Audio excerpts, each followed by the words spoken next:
पिट्टू कोड़े जाऊँ रात उधर कोड़ जाऊँ प्रयास एक पिछले ओवर में था, वो सफल नहीं हुआ। यहाँ पे थोड़ा हड़काया है। लाइट ऐसी म्हणजे तू जिंकून खड़े खड़े मार सकता है ना जी।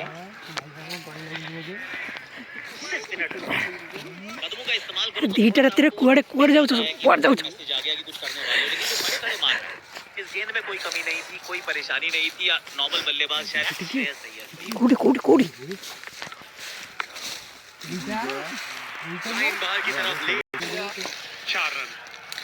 बहुत अच्छा वेट ट्रांसफर, लीड भी खेले, पिछला पैर वो लगभग स्टंप के तरफ गया। बहुत वक्त मिला श्रेयस रे मजन में पूछो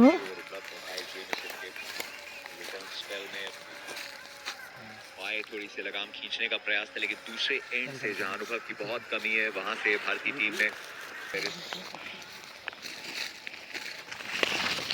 जो बल्लेबाजी क्रम को देखते हैं, आपने श्रेयस की बात की, खड़े खड़े वो शॉट लगा सकते हैं, वो रेंज हिटिंग इनके पास है।